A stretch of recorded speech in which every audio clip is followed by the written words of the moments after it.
Selamat sore semuanya. Assalamualaikum warahmatullahi wabarakatuh. Waalaikumsalam warahmatullahi wabarakatuh. Salam, salve, dan salam sehat. Sehat selalu. Jadi baik, perkenalkan nama saya Yuliani Israsiro. Di sini saya sebagai ketua kelompok. Perkenalkan, saya Faustina Apriyana Beku. Perkenalkan, saya Madasina Alibaba. Perkenalkan, saya Putri Nurbaiti. Jadi baik, kami akan membahas materi kami tentang wabah penyakit menular pasca bencana banjir. Kejadian meningkatnya Selamat jumlah menyaksikan. kasus penyakit menular di suatu wilayah dalam waktu tertentu yang terjadi setelah atau selama peristiwa banjir. Akibat lingkungan yang tercemar dan tidak sehat akibatnya, penyakit mudah menyebarkan dan jumlah orang yang sakit meningkat cepat. Jika jumlah melebihi kondisi normal, itu disebut wabah penyakit yang sering muncul setelah banjir.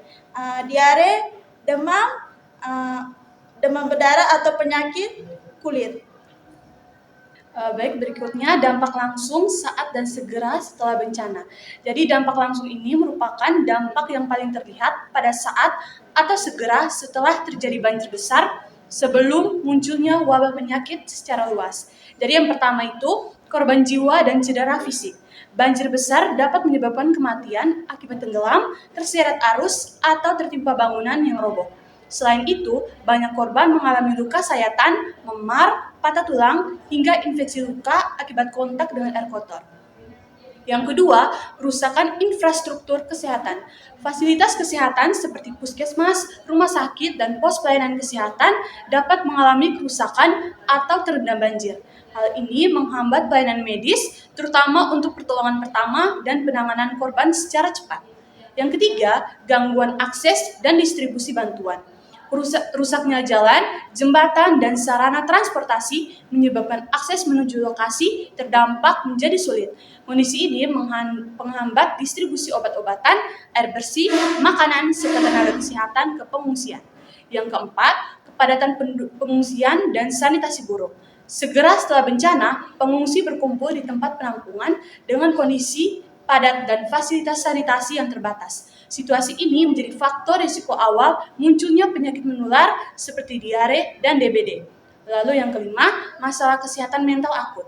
Korban yang kehilangan rumah, harta benda, atau anggota keluarga dapat mengalami syok, kecemasan, stres berat, bahkan trauma psikologis. Kondisi ini dapat memengaruhi daya tahan tubuh dan kemampuan individu dalam menghadapi situasi darurat. Baik, yang berikutnya kita lihat ada dampak jangka pendek atau beberapa hari hingga minggu setelah bencana. Yang pertama itu ada penyakit yang ditularkan melalui air.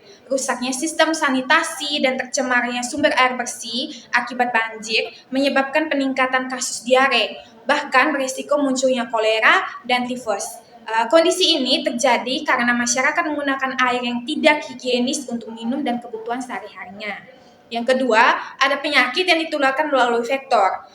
Genangan air pasca bencana banjir menjadi tempat berkembang biaknya nyamuk. Hal ini meningkatkan kasus demam berdarah, dengue atau DBD, dan berpotensi malaria di daerah endemis. Infeksi saluran pernapasan akut atau ISPA, lalu ada kepadatan pengungsian, ada ventilasi yang kurang baik, serta sanitasi yang buruk mempercepat penularan penyakit seperti ISPA dan influenza. Lalu yang ketiga ada penyakit kulit dan infeksi. Kontak terus-menerus dengan air yang kotor dan lingkungan yang lembab itu dapat menyebabkan dermatitis, infeksi jamur, serta luka yang mudah terinfeksi. Lalu yang keempat ada kekurangan pangan dan gizi. Terganggunya distribusi logistik menyebabkan keterbatasan bahan makanan. Kelompok rentan seperti balita, lansia, ibu hamil berisiko mengalami malnutrisi. Lalu yang berikutnya ada perburukan penyakit kronis. Ini banyak penderita penyakit seperti hipertensi, diabetes, dan penyakit jantung itu kesulitan mendapatkan akses obat-obatan dan layanan kesehatan, sehingga kondisi mereka dapat menjadi lebih buruk lagi. Lalu yang keenam ada masalah kesehatan pada ibu dan anak. Akses terhadap pelayanan antenatal, persalinan, dan imunisasi itu menjadi terganggu akibat dampak bencana banjir, sehingga meningkatkan resiko komplikasi pada ibu hamil, bayi, dan anak-anak. Lalu yang ketujuh ada peningkatan beban fasilitas kesehatan. Lonjakan kasus penyakit menular menyebabkan fasilitas kesehatan itu menjadi kewalahan, keterbatasan tenaga dan obat-obatan, serta meningkatnya resiko kematian pada fase awal. Yang berikutnya ada dampak jangka menengah atau beberapa minggu hingga beberapa bulan setelah bencana. Dampak jangka menengah berfokus pada peningkatan penyakit menular, gangguan sanitasi, serta masalah kesehatan fisik dan psikologis akibat kondisi pengungsian yang berkepanjangan. Terus, yang pertama ada penyakit menular. Kerusakan sarana air bersih dan sanitasi dapat menyebabkan pencemaran air dan lingkungan. Kondisi ini memicu peningkatan kasus penyakit berbasi air seperti diare, kolera, demam tifoid, hepatitis A. Selain itu, kepadatan pengungsian dan kebersihan yang kurang memadai dapat mempercepat penularan penyakit ispa, influenza, campak, serta penyakit kulit. Penyakit kulitnya yaitu seperti pano, kurap, dan lain-lain. Terus yang kedua ada penyakit vektor. Genangan air pasca banjir dapat menyebabkan tempat berkembang biak nyamuk. Dalam beberapa minggu hingga bulan, terjadi peningkatan kasus demam berdarah dan berpotensi malaria dan leptospirosis, terutama bila pengendalian lingkungan tidak optimal. Terus yang ketiga, ada masalah gizi. Terganggunya distribusi pangan dan keterbatasan akses makanan bergizi dapat menyebabkan risiko malnutrisi. Kelompok rentan seperti balita, ibu hamil, lansia, dan penderita penyakit kronis lebih beresiko mengalami penurunan status gizi yang dapat memperburuk kondisi kesehatannya. Terus yang keempat, ada perburukannya penyakit kronis. Penderita hipertensi, diabetes, dan penyakit jantung sering mengalami kekambuhan akibat keterbatasan akses obat, kontrol rutin yang terhenti, serta stres yang berkepanjangan. Terus yang kelima, gangguan kesehatan mental. Pada fase ini, mulai muncul dampak psikologis seperti kecemasan, stres berkepanjangan, gangguan tidur, depresi ringan hingga sedang, serta perasaan tidak aman akibat kondisi lingkungan yang belum stabil. Terus ada 5, beban sistem kesehatan. Lonjakan kasus penyakit menular dan kronis membuat fasilitas kesehatan tetap terbebani. Tenaga kesehatan kelelahan, serta ketersediaan obat dan logistik terbatas, sehingga risiko komplikasi dan kematian masih yang tertinggi. Berikutnya itu dampak jangka panjang. Dampak jangka panjang mencakup konsekuensi kesehatan kronis serta perubahan signifikan pada sistem pelayanan kesehatan akibat wabah pasca bencana. Yang pertama, penurunan derajat kesehatan masyarakat. Wabah diare dan DBD yang terjadi berulang serta tidak ditangani optimal dapat menyebabkan penurunan status kesehatan masyarakat secara umum. Anak-anak berisiko mengalami gangguan tumbuh kembang akibat diare berulang dan malnutrisi. Yang kedua, masalah kesehatan kronis dan komplikasi. Penderita penyakit kronis seperti diabetes, hipertensi, dan penyakit jantung yang mengalami putus pengobatan saat bencana berisiko mengalami komplikasi jangka panjang seperti gagal ginjal, stroke, atau penyakit jantung koroner. Selain itu, paparan lingkungan tidak sehat dapat memicu atau memperparah penyakit pernapasan kronis seperti asma. Yang ketiga, gangguan kesehatan mental berkepanjangan. Jadi, di kondisi pengungsian, kehilangan tempat tinggal, serta pengalaman sakit berat atau kematian anggota keluarga dapat menimbulkan trauma berkepanjangan. Jika tidak ditangani, dapat berkembang menjadi gangguan stres pasca trauma atau PTSD, depresi kronis, kecemasan, dan penurunan fungsi sosial. Yang keempat, melemahnya sistem pelayanan kesehatan. Lonjakan kasus penyakit menular dalam waktu lama menyebabkan sistem kesehatan bekerja melebihi kapasitas. Kerusakan fasilitas, keterbatasan tenaga, dan terganggunya rantai pasok obat dapat menimbulkan ketidakstabilan layanan kesehatan dalam jangka panjang serta memperlambat pemulihan kesehatan masyarakat. Yang kelima, gangguan kesehatan ibu dan anak. Terhambatnya layanan antenatal, persalinan, imunisasi, dan pemantauan tumbuh kembang anak dapat meningkatkan angka kesakitan dan kematian ibu dan bayi. Dalam jangka panjang, cakupan imunisasi yang menurun juga berisiko menimbulkan wabah penyakit lain. Yang keenam, perubahan sistem surveillance dan kesiapsiagaan. Di situ, sebagai respon terhadap wabah, sistem surveillance epidemiologi dan kesiapsiagaan bencana perlu diperkuat. Jika tidak dilakukan, perbaikan sistem secara menyeluruh, risiko kejadian luar biasa atau KLB di masa mendatang akan tetap tinggi.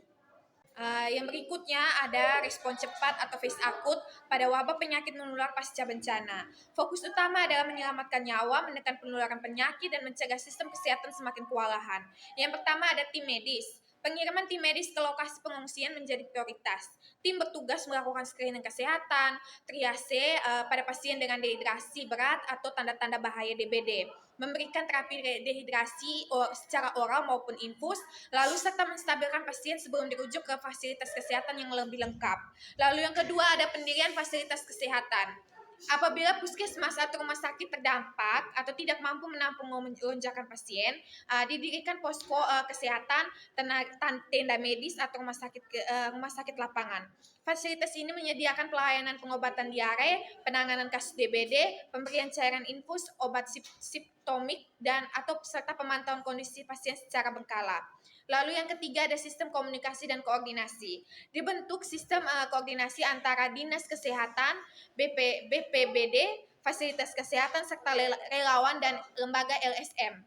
Koordinasi ini penting untuk memastikan distribusi obat atau orali cairan infus dan antipiretik, logistik medis, alat fogging, serta kebutuhan air bersih tersalurkan tepat sasaran dan merata.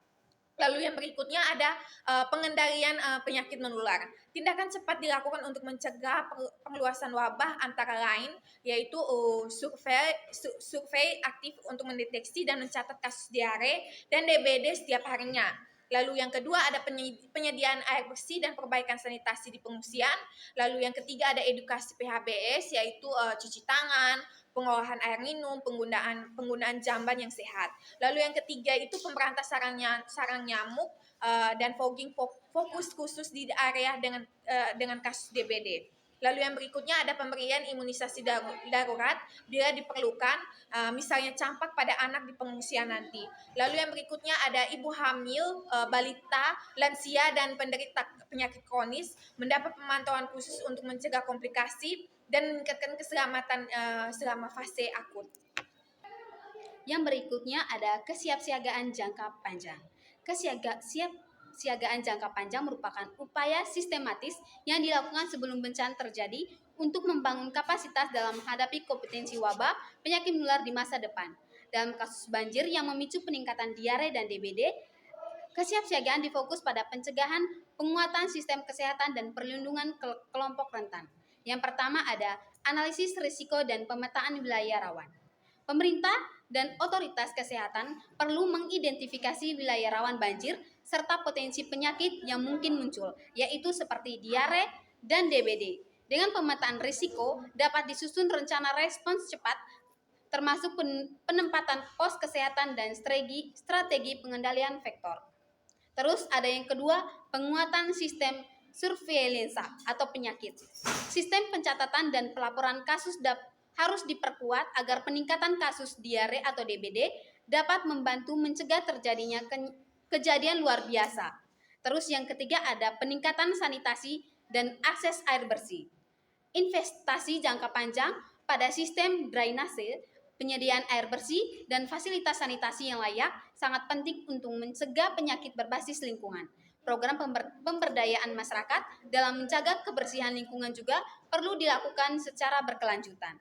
Terus yang keempat, ada pelatihan dan edukasi masyarakat.